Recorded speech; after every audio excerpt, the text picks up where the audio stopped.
का कुरान कहता है। मेरे नबी की बारगाह में सवाल किया गया रूह क्या है? अल्लाह ने फरमाया महबूब बता दो। अल्लाह तबारक व तआला के करोड़ों एहसान है हम पर। अगर एहसानात रब के याद किए जाएं, उनको शुमार किया जाए, गिना जाए, तो बंदे की औकात नहीं कि रब की अताओं को गिन सके, बंदे की औकात नहीं कि उसकी नवाजिशात को गिन सके। कितना नवाजा उसने, अल्लाह अकबर। गौर फरमाइए, परवरदिगारे आलम रब्बे लम यज़ल व ला यज़ाल ने हमें इंसान बनाया। कितना बड़ा करम उसका।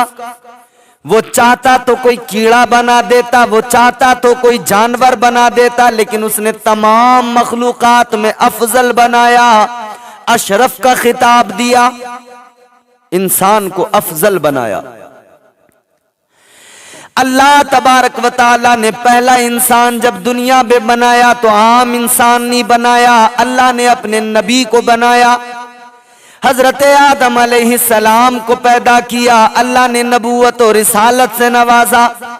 और उसकी शान ये है, वो जो चाहता है वो करता है, जो चाहता है जब चाहता है जैसा चाहता है वो करता है। परवरदिगार आलम की शान यह है, अल्लाह का कुरान कहता है इन्नल्लाह अला कुल्ली शैइन कदीर। उसकी कुदरत कामिला का जवाब नहीं है, वो हर शय पर कादिर है। उसकी मर्जी के बिना पत्ता भी नहीं हिलता, और वो जब इरादा कर ले तो उसका इरादा नहीं बदलता है। उसने लफ्ज़े कुन से कायनात को वजूद बख्श दिया। उसने कहा कुन हो जा तो फिर फयकून, सब कुछ हो गया। अल्लाह तबारक व तआला ने इंसान को बनाया, हजरत आदम अलैहिस्सलाम को बनाया, नबूवत और रिसालत से नवाजा। और हजरत आदम अलैहिस्सलाम को जब अल्लाह ने पैदा किया, जब आपका मुजस्समा तैयार हुआ मिट्टी से, तो आपके जिस्म के अंदर फिर अल्लाह ने जब रूह डाली तो रूह ठहरती नहीं थी, रूह का कयाम नहीं हो सका, रूह ने कयाम नहीं किया जिस्म के अंदर, मुजस्समे के अंदर। रूह क्या है, यह भी एक सवाल है। बाज लोग सवाल करते हैं कि जी ये रूह जो है क्या है। इंसान के जिस्म के अंदर रूह ना हो तो हाथ हिल नहीं सकता, पैर उठ नहीं सकता, जबान चल नहीं सकती है, आंख खुल नहीं सकती है। हाथ चल रहा है, मुंह से आदमी खा रहा है, बोल रहा है, जबान काम कर रही है, पैरों से चल रहा है। ये रूह का कमाल है। इंसान मरता है तो क्या होता है, जिस्म से रूह तो निकलती है ना। रूह है क्या, किस चीज से बनी, किस मटेरियल से बनी?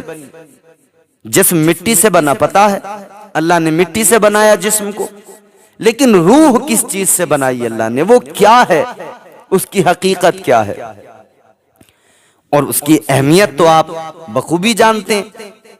आंख में नूर है, आंख देखती है, रूह ना हो तो आंख देखना बंद कर दे। कानों को अल्लाह ने कुव्वते सिमात दी है, तो कुव्वते सिमात भी तब तक काम करती है जब तक के इंसान के जिस्म के अंदर रूह बाकी है। रूह जिस्म से निकल गई, कान सुनता नहीं, आंख देखती नहीं, हाथ हिलता नहीं, जबान बोलती नहीं, पैर से चला नहीं जाता, इंसान बेबस। फिर उसे मिट्टी से बना हुआ जिस्म मिट्टी के हवाले कर दिया जाता है, कब्र में दफना दिया जाता है। मिन्हा खलकनाकुम व फीहा नुईदुकुम व मिन्हा नुखरिजुकुम तारतन उखरा। इसी मिट्टी से पैदा किया अल्लाह तबारक व तआला ने, इसी मिट्टी से पैदा किया। यही मिट्टी है इंसान की तख्लीक में, अल्लाह ने जमीन से ही तो मिट्टी मंगवाई। चार मुकर्रब अल्लाह के फरिश्ते, चार मशहूर फरिश्ते, हजरत जिब्राईल अलैहिस्सलाम सैयदुल मलाइका, सारे फरिश्तों के सरदार हजरत जिब्राईल अमीन, अल्लाह ने उनको मिट्टी लेने भेजा, वो जमीन से मिट्टी लेने आए मगर जमीन रोने लगी, रहम आ गया, खाली हाथ वापस चले गए। फिर हजरत मीकाईल आए जमीन से मिट्टी लेने के लिए, जमीन फिर रोने लगी, मिट्टी न लेकर जाओ, इस मिट्टी से अल्लाह इंसान को बनाएगा, वो इंसान जो जमीन पर खूरेजी करेगा, जो जमीन पर फितना व फसाद करेगा। जमीन रोई, इनको भी रहम आ गया, खाली हाथ चले गए। अल्लाह ने फिर जनाब इसराफील को भेजा, वो भी आए, जमीन रोई, खाली हाथ चले गए। और आखिर में हजरत इजराइल अलैहिस्सलाम आए, जिनको मलकुल मौत कहा जाता है। उन्होंने जमीन का रोना नहीं देखा, जमीन का गिड़गिड़ाना नहीं देखा, मिट्टी उठाकर अल्लाह की बारगाह में पहुंच गए। अल्लाह ने फरमाया तुम मिट्टी लाए हो, क्या जमीन नहीं रोई? कहने लगे परवरदिगार जमीन तो रोई मगर मैंने तेरे हुक्म को देखा, जमीन के रोने को नहीं देखा। मैंने जमीन के रोने को नहीं देखा परवरदिगार, तेरे हुक्म को देखा। अल्लाह तबारक व तआला ने फरमाया तुम मिट्टी लेकर आए हो, मिट्टी से इंसान बनेगा, फिर बाद में इसी इंसान को फिर मिट्टी में मिलाया जाएगा, इसके जिस्म से रूह निकाली जाएगी, वो ड्यूटी भी तुम्हारी लगेगी। आज मिट्टी तख्लीक के लिए तुम लाए हो, कल मिट्टी में मिलाया जाएगा, जिस्म से रूह भी तुम ही निकालोगे। अल्लाह ने ड्यूटी उन्हीं को दे दी, उन्हीं को मलकुल मौत कहा जाता है। हजरत इजराइल अलैहिस्सलाम मलकुल मौत, वही रूह जिस्म से निकालते हैं। मेरे अजीजों गौर करो, अल्लाह ने जिस्म में हजरत आदम अलैहिस्सलाम की रूह डाली। रूह क्या है? मेरे आका नबी अकरम ताजदारे मदीना सरवरे कौनैन सल्लल्लाहु ताला अलैहि वसल्लम की बारगाह में भी सवाल किया गया था, या रसूल अल्लाह रूह क्या है, रूह के बारे में बताएं। जवाब अल्लाह का कुरान में आ गया, जवाब अल्लाह ने दिया। क्या जवाब दिया? यसअलूनका अनिर रूह कुलिर रूह मिन अमरी रब्बी। अल्लाह का कुरान कहता है, मेरे नबी की बारगाह में सवाल किया गया रूह क्या है। अल्लाह ने फरमाया महबूब बता दो, रूह जो है वो अल्लाह का हुक्म है, अमरे रब है। रूह एक नूर है, एक उजाला है, रोशनी है। आप अपने घरों के अंदर रोशनी करते हो, उजाला करते हो, वो उजाला फैलता तो हर जगह है मगर पकड़ में नहीं आता। रोशनी को कैद नहीं किया जा सकता है, पकड़ में नहीं आती है। इसी तरह से रूह है, नूर है, एक रोशनी है, जिस्म के अंदर है। जब तक है तब तक जिस्म में हरकत है, जब तक रूह है दिल धड़क रहा है, जब तक रूह है हर चीज काम कर रही है। रूह निकल गई, हर चीज काम करना छोड़ देती है। इंसान गौर तो कर, अल्लाह ने क्या क्या तुझे दिया है। रूह जिस्म में डाली तो फिर हर जिस्म का हर हिस्सा, हर उज़्व काम करने लगा। अल्लाह के एहसानात देखो यार, अल्लाह ने रूह जिस्म में डाली है। जिस्म का और रूह का रिश्ता कितना करीबी, एक दूसरे से अलग हो तो इंसान का वजूद ही खत्म हो जाता है, उसे फिर मौत आ जाती है, मर जाता है। और जब तक रूह है वो जिंदा है। एक जिंदगी ये है। अल्लाहु अकबर कबीरा। जिस्म के अंदर रूह, हजरत आदम अलैहिस्सलाम के जिस्म में जब अल्लाह ने रूह को डाला, ठहरी नहीं, रूह ने कयाम नहीं किया, बाहर निकल आई। दूसरी मर्तबा डाला, फिर भी नहीं ठहरी। अल्लाह ने फरमाया रूह तू ठहरती क्यों नहीं है, कयाम क्यों नहीं करती? कहने लगी परवरदिगार, जिस जिस्म के अंदर, जिस वजूद के अंदर तू मुझे डाल रहा है मौला, इसके अंदर अंधेरा है, इसके अंदर अंधेरा है या अल्लाह, इसके अंदर इतना अंधेरा है कि मैं रुक नहीं पा रही हूं। अल्लाह ने फरमाया अच्छा। अल्लाह तबारक व तआला ने उस अंधेरे को दूर करने के लिए हजरत आदम अलैहिस्सलाम की पेशानी में नूर मुस्तफा रख दिया। हजरत आदम अलैहिस्सलाम की पेशानी में मेरे आका का नूर आया, पूरा मुजस्समा मुनव्वर हो गया, पूरा वजूद मुनव्वर हो गया। फिर जब अल्लाह ने रूह को डाला तो रूह हजरत आदम अलैहिस्सलाम के जिस्म के अंदर पहुंची। अल्लाहु अकबर। फिर ठहर गई, कयाम किया उसने। हजरत आदम को छींक आई। जब छींक आई तो सबसे पहला जबान पर जो कलमा आया, सबसे पहला लफ्ज जो आया वो आया अल्हम्दुलिल्लाह। जबान पर पहला लफ्ज अल्हम्दुलिल्लाह, अल्लाह की तारीफ। सबसे पहला जबान पर हजरत आदम अलैहिस्सलाम की जो लफ्ज जो कलमा आया वो अल्हम्दुलिल्लाह, ये कलमा आया। और फिर अल्लाह ने जब कुरान नाजिल किया, आखिरी किताब जो मेरे हुजूर पर अल्लाह ने कुरान नाजिल किया, उसकी इब्तिदा भी सूरह फातिहा से हुई, अल्हम्दुलिल्लाह लफ्ज से हुई। अल्हम्दुलिल्लाहि रब्बिल आलमीन। तमाम तारीफें परवरदिगार के लिए, उस रब के लिए जो तमाम आलमीन का रब है, तमाम जहानों का खुदा है। ये शान है परवरदिगार की। और मैं बार बार वो शेर पढ़ता हूं, मुझे बड़ा पसंद है। और मेरे बहुत सारे अहबाब, बहुत सारे दोस्त ऐसे हैं जो मुझसे बार बार फरमाइशें भी करते रहते हैं, हजरत वो शेर जरूर सुनाएं, पसंद आता है। गर्दिश में कहा उसके मुकद्दर का सितारा, हो जिसको मयस्सर तेरी रहमत का सहारा। तन्हा है, अकेला है तू, यकता है, अहद है, गैरत तेरी करती नहीं शिरकत को गवारा। हक ये है कि तुझ बिन कोई माबूद नहीं है तेरे सिवा कौन मददगार हमारा।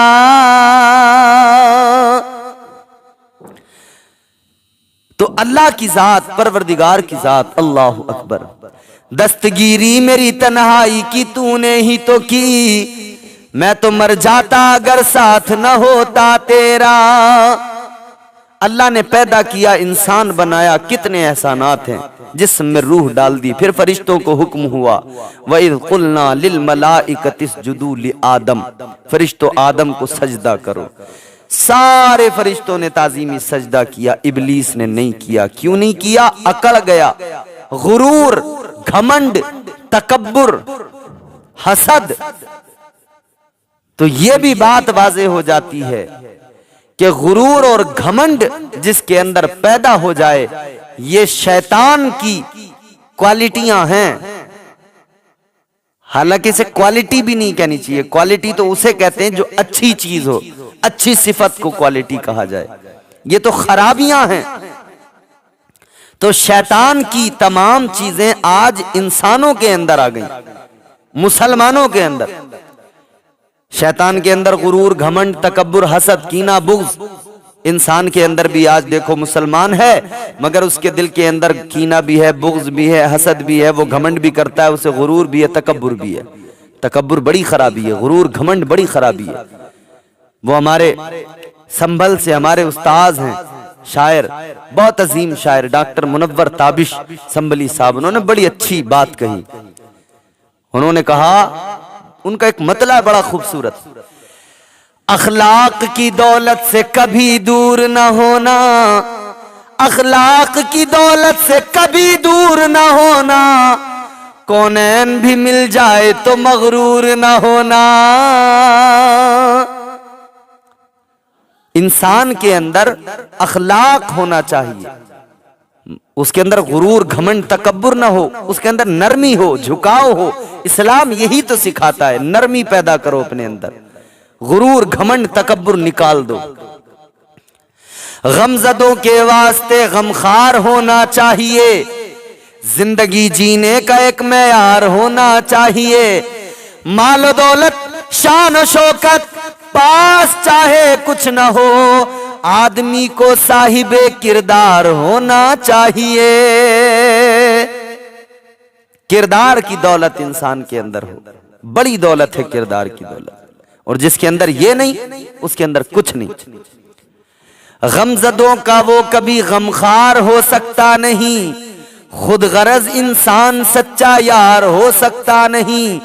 अपने मतलब के लिए जो दोस्तों को छोड़ दे, आदमी वो साहिबे किरदार हो सकता नहीं। गुरूर पैदा हुआ शैतान के अंदर, घमंड, मैं आग से बना हूं, ये मिट्टी से बना है, मैं अफजल हूं, मैं बरतर हूं। अना, आज भी तो यही होता है, हम कहते हैं मैं अफजल हूं, मैं आला हूं, मैं बहुत अजीम इंसान हूं। अना इस कदर है इंसान के अंदर, दूसरे को कुछ समझने को तैयार नहीं। 4 पैसे अल्लाह ने दे दिए, किसी को, गरीब को मुंह लगाने को तैयार नहीं। अरे शैतान ने कितने सजदे किए जानते हो? फरमाया गया अगर शैतान के सजदों को जमीन पर फैलाया जाए, शैतान ने इतने सजदे किए, इतने सजदे किए, अगर उसके सजदों को जमीन पर फैलाया जाए, एक राई के दाने के रखने की भी जगह जमीन पर बाकी न रहे, इतने सजदे किए। मगर जब अकड़ गया, गुरूर उसके अंदर आया, एक सजदा गुरूर तकब्बुर की बुनियाद पर हुक्म खुदा का इनकार कर दिया, एक ताजीमी सजदा नहीं किया। इबादत के सजदे हजारों लाखों किए, एक ताजीम का सजदा नहीं किया, हुक्म खुदा पर अमल नहीं किया, अल्लाह ने मरदूद बना दिया, अल्लाह ने लानत का तोक उसके गले में डाल दिया। तो पता ये चला गुरूर की बुनियाद पर अल्लाह लानत का तोक गले में डाल देता है। ऐ लोगों, गुरूर घमंड को अपने अंदर कभी ना आने देना, इसलिए कि अगर गुरूर आ गया तो अल्लाह की लानत को भी साथ लेकर आएगा। अगर घमंड आ गया तो लानत अल्लाह की साथ में आएगी, इस बात को याद रखना, कभी गुरूर ना करना। अखलाक की दौलत से कभी दूर ना होना, कौनैन भी मिल जाए तो मगरूर ना होना। और ये गुरूर इंसान को तबाह कर देता है, ये तकब्बुर तबाह कर देता। आज आप देखें, बड़े बड़े बादशाह दुनिया में हुए, बड़े बड़े ताकतवर लोग हुए, फिरौन जैसा बादशाह भी हुआ 450 साल तक, जिसके सर में भी दर्द नहीं हुआ। नमरूद जैसा बादशाह भी हुआ, शद्दाद जैसा भी बादशाह हुआ, उसकी दौलत कितनी, उसने दुनिया में जन्नत बनवाई। कारून जैसा मालदार हुआ, जिसके पास बड़ी दौलत, बड़े खजाने। मगर गौर तो करो, अल्लाह ने क्या अंजाम किया उनका। कारून जमीन में धंस गया, नमरूद को एक मच्छर ने, लंगड़े मच्छर ने दिमाग खा खा के मार डाला, फिरौन दरिया में गर्क हो गया। किस लिए? इन्हें घमंड था कि हम बहुत ताकतवर हैं। अल्लाह ने घमंड नमरूद का तोड़ा कि तेरी ताकत, तेरी औकात, तेरी बिसात क्या है, मैं जब चाहूं तेरे जैसे बड़े बड़े ताकतवरों को खत्म कर दूं। तू अपनी ताकत पे घमंड करता है, एक मच्छर तेरी ताकत के घमंड को तोड़ने के लिए काफी है। एक लंगड़े मच्छर ने सारा घमंड तोड़ दिया। चेहरा कमर काब्र से काला करा दिया, जुगनू से तूने मौला उजाला करा दिया। जब भी हिफाजतों पे करम आ गया तेरा, मकड़ी से गारे शोर में जाला करा दिया। मारने पे आए तो लंगड़े मच्छर से मरवा दे, और बचाने पे आए तो मकड़ी के जाले से हिफाजत फरमा दे। ये उसकी शान है। मगर जो अकड़ता है, अल्लाह उसे जलील कर देता है। अल्लाह अकड़ने वाले को रुस्वा कर देता है, जलील कर देता है। लानत उस पर अल्लाह की आती है। नमरूद को एक मच्छर से अल्लाह ने, तू अकड़ेगा? अरे कितनी ताकत रखते हो?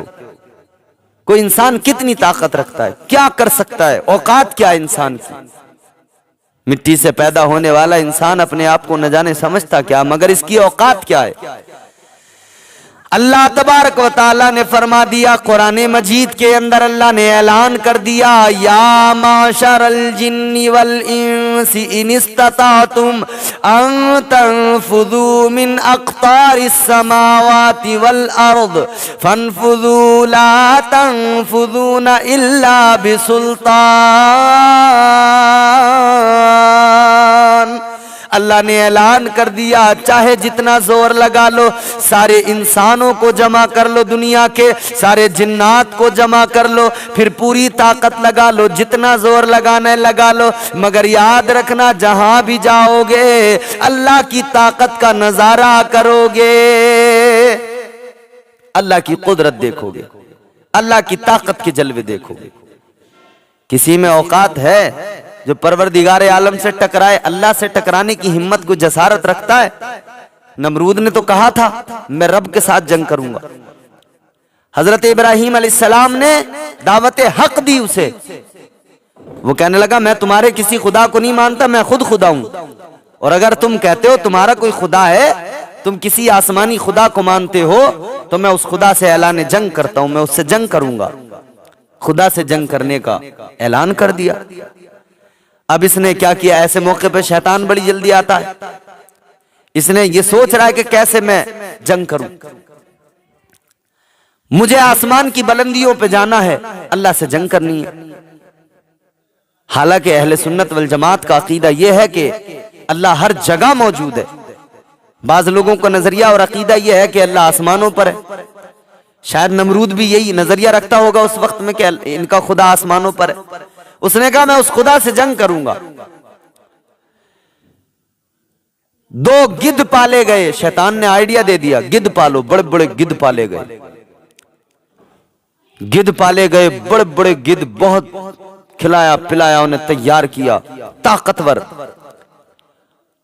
और उन गिद्धों को पालने के बाद में उन्हें कई दिन तक भूखा रखा गया, और कई दिन भूखा रखने के बाद में उनके सरों के ऊपर को गोश्त के टुकड़े बांधे गए ताकि वो भूख की वजह से गोश्त की तरफ बढ़ें, और नीचे अपने बैठने के लिए कुछ इंतजाम किया गया कि गिद्ध जब गोश्त को देखकर ऊपर को उड़ेंगे तो वो ऊपर को उड़ते जाएंगे और ये नीचे उसमें बैठे होंगे। अपने बैठने का जो इंतजाम किया उन्होंने, नमरूद ने इंतजाम करवा लिया। शैतान ने आइडिया दे दिया, ऊपर को गोश्त बांधो। कई दिन भूखा रखा उन गिद्धों को।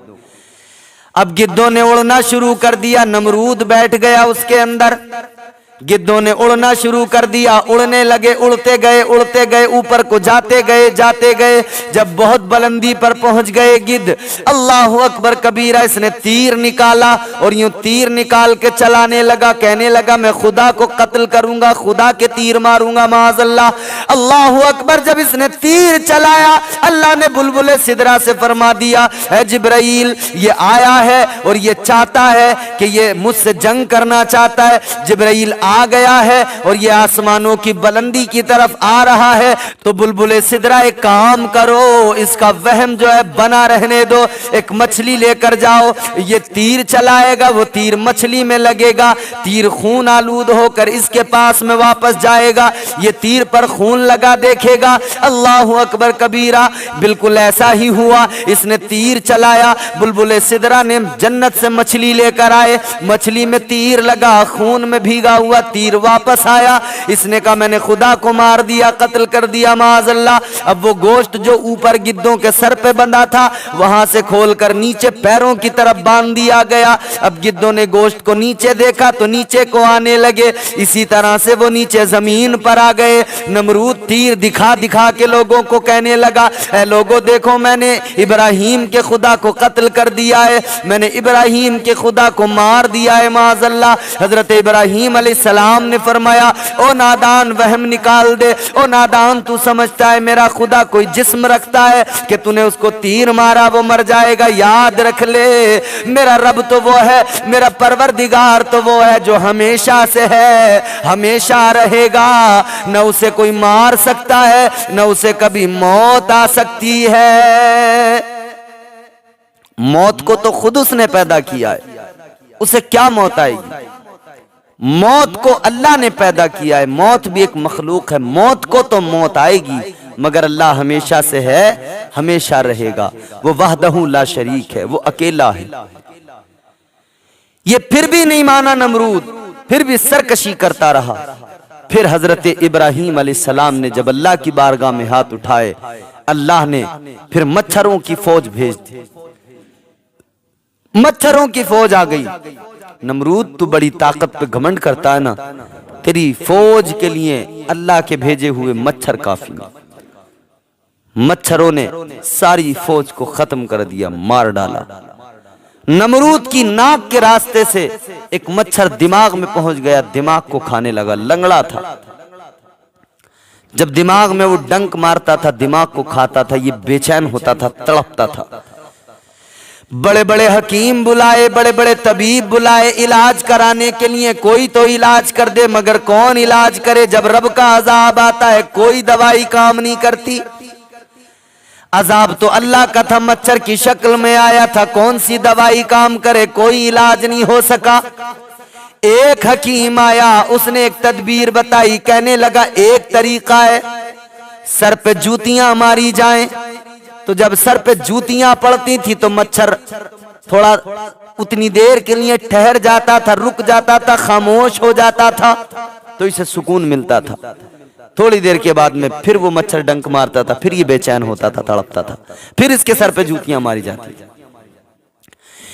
अपनी ताकत पे घमंड करने वाला, अपनी ताकत पे नाश करने वाला, हुकूमत पे इतराने वाला, मगर अल्लाह का अजाब आया, अल्लाह ने गुलामों से सर पे जूतियां पड़वाई, रोज जूतियां मारी जाती थी। आज के हुक्मरान, आज के ये ताकतवर लोग समझते हैं हम बड़ी ताकत रखते हैं, मगर याद रखना मेरा परवरदिगार सुपर पावर है। सबसे बड़ी ताकत का नाम परवरदिगार है, सबसे बड़ी पावर का नाम अल्लाह है। वो जिस दिन भी अजाब भेज देगा कोई तुम्हें बचाने वाला नहीं होगा।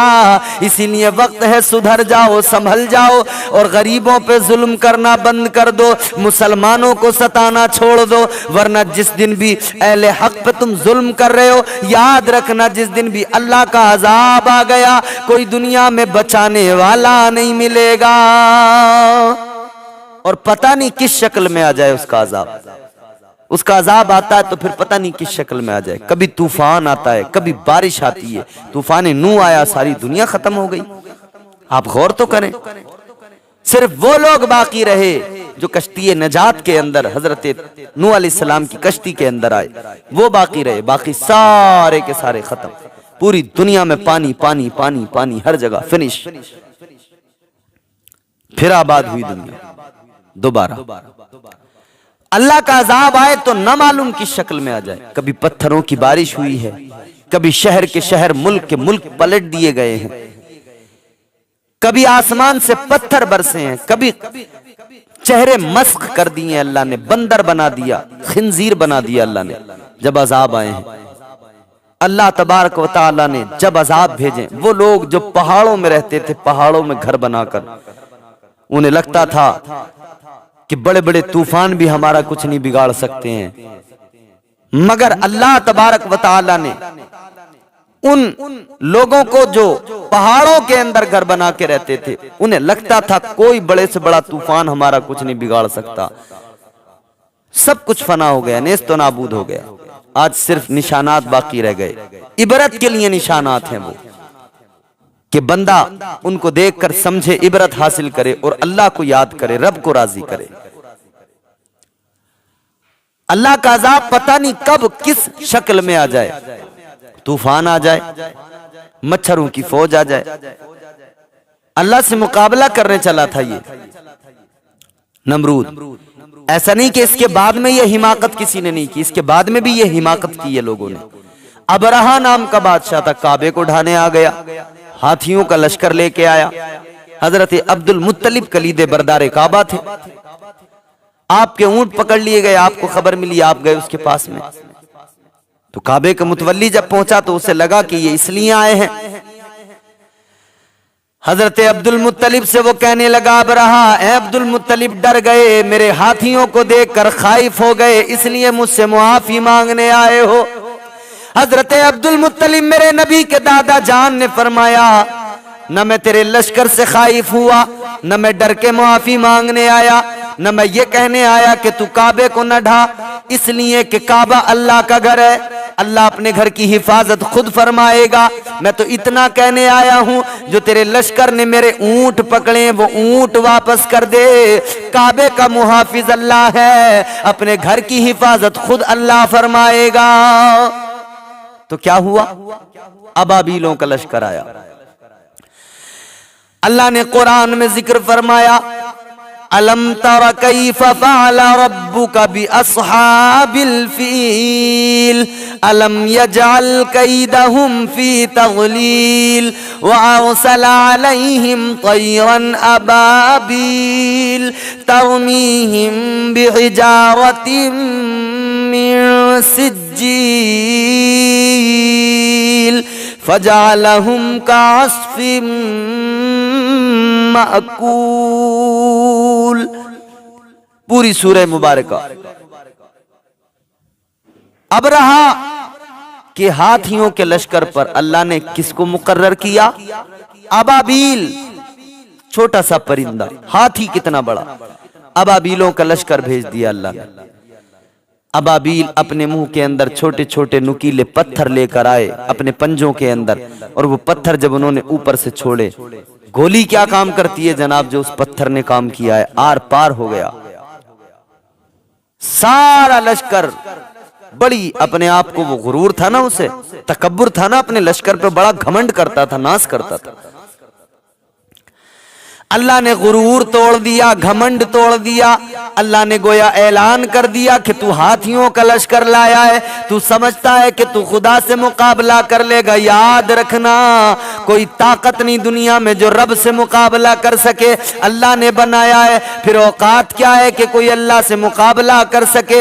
नमरूद आया, अल्लाह ने उसे भी गारत किया। अजाब आया, अल्लाह का मच्छर से उसे गारत कर दिया। अबरहा बड़ा लश्कर लेकर आया, अल्लाह ने अबाबीलों का लश्कर भेज दिया। जब भी जो भी आया अल्लाह के मुकाबले में, अल्लाह तबारक व तआला ने उसे गारत कर दिया और निशाने इबरत बना दिया। नमरूद को निशाने इबरत बनाया, अल्लाह ने फिरौन को निशाने इबरत बनाया। दरिया में लाश उसकी जो है रह नहीं पाई, गर्क हुआ था दरिया में, मगर दरिया के थपेड़ों ने, मौजों ने फेंक दिया। जब बाहर निकाल के फेंक दिया, आज भी उसकी लाश म्यूजियम के अंदर, अजाइब घर के अंदर रखी हुई है, और उसकी लाश आज भी इबरत का निशान है। आप गूगल पर सर्च कर लें, इंटरनेट पर सर्च करके देख लें, फिरौन की लाश रखी है, खराब नहीं हुई, गली नहीं, सड़ी नहीं। अल्लाह ने निशाने इबरत बना दिया उसे। ऐ दुनिया वालों, मैं जब चाहूं जो चाहूं वो करूं, किसी की औकात नहीं कि कोई मेरे काम में दखल दे सके। वो वहदहू ला शरीक है। वो नवाजने पे आए तो नवाज दे जमाना, वो नवाजने पे आए तो नवाज दे जमाना। वो करीम ही जो ठहरा तो करम का क्या ठिकाना। वो करम करने पे आए तो उससे बढ़कर करीम कोई नहीं, और अगर वो गजबनाक हो जाए तो उसका कहर अल्लाहु अकबर कबीरा। इसीलिए हमेशा चाहिए कि अल्लाह से डरें, उसका खौफ दिल में रखें और उससे मुआफी मांगते रहें। या अल्लाह, हमारी गलतियां, हमारी खताएं, हम जानते हैं खताएं हमसे होती हैं, लग़्ज़िशें होती हैं, गलतियां होती हैं, गुनाह होते हैं, लेकिन मालिक तेरी बारगाह में नदामत के साथ आंसू बहाकर हम तुझसे तेरी रहमत की भीख मांगते हैं। मालिक तू करम फरमा दे, हमारी खताओं को बख्श दे, हमारे गुनाहों को बख्श दे। हमेशा डरें अल्लाह के गजब से, अल्लाह के खौफ से डरें। आज तो लोग निडर होते जा रहे हैं, लोगों ने दिलों से अल्लाह का खौफ गोया निकाल दिया, निडर होते जा रहे हैं। ऐसे निडर हो गए, गुनाह की तरफ तेजी से बढ़ते चले जा रहे हैं लोग। आज दुनिया के अंदर जुओं के बड़े बड़े अड्डे बना लिए, वीआईपी कल्चर में शामिल कर लिया। वीआईपी कल्चर के को अहमियत देने वालों, और इस कल्चर को तुम जो है बहुत उम्दा समझने वालों, याद रखना, ये जब सांसें रुक जाएंगी, सब सांसों का खेल है, तब तुम्हें पता लगेगा कौन सा कल्चर अच्छा था, कौन सा वीआईपी था और कौन सा गलत था। जिसे आज तुम वीआईपी समझ रहे हो, दर हकीकत ये कल्चर तुम्हें जहन्नम में पहुंचने का रास्ता दिखाता है, और दिखाते नहीं, उस रास्ते पे खड़ा कर देता है। तो जहन्नम से खुद को बचाएं भाई। अल्लाह तबारक व तआला ने अच्छा और बुरा दोनों रास्ते सामने रखे हैं, फिर अक्ल दी है, सोचने समझने का मादा दिया है। अब बंदे को फैसला करना है, तय करना है कि मुझे अच्छे रास्ते पे जाना है या इस गलत रास्ते पे जाना है। ये फैसला खुद को करना है। तो खुद ये फैसला करें कि हमें किस रास्ते को चुनना है, किस रास्ते पे हमें जाना है। ये फैसला खुद कीजिए। अल्लाह ने अक्ल दी है भाई। सामने शरबत एक गिलास में रखा हो, एक गिलास में शराब रखी हो। अब बंदे के पास अक्ल है, वो सोच तो सकता है ना कि अगर मैंने शराब का गिलास उठाया तो नशा होगा, और नशा होगा तो फिर मैं नालियों में गिरता फिरूंगा, माँ बहन बेटी का फर्क खत्म हो जाएगा, जबान से गालियां निकलेंगी। शराब अगर पी तो हराम इसीलिए तो है, कतई तौर पे शराब हराम। तो फिर इंसान की अक्ल काम करती है, उसे फैसला देती है, शराब पिएगा नुकसान में रहेगा, शराब पिएगा खसारे में रहेगा, और अगर शरबत पिया ताजगी मिलेगी, रूह को ताजगी मिलेगी, तवानाई मिलेगी, सुकून मिलेगा, प्यास बुझेगी, दिल को ठंडक मिलेगी। तो शरबत पीना मुफीद है या शराब पीना मुफीद है? इंसान की अक्ल फौरन फैसला देती है कि शराब मुफीद नहीं है, शरबत मुफीद है, तो शरबत पिया जाए। अच्छाई और बुराई दो रास्ते हैं, अच्छाई का रास्ता जन्नत को जाता है, बुराई का रास्ता जहन्नम को जाता है। चुनो रास्ता, कौन सा रास्ता चुनोगे? एक अच्छाई का रास्ता, एक बुराई का। हर इंसान अगर ये अपनी अक्ल से सोचकर फैसला कर ले कि मैं जन्नत वाला रास्ता चुनूं, कसम खुदा की सारी खराबियां खुद ब खुद उसके अंदर की दूर हो जाएंगी। वीडियो अच्छा लगा तो लाइक कर लें और कमेंट में जरूर बताएं आपको वीडियो कैसा लगा। आपकी कोई राय हो तो हमसे जरूर शेयर करें। अगर चैनल पर नए हैं तो सब्सक्राइब कर लें। अपना कीमती वक्त देने के लिए शुक्रिया। खुदा हाफिज।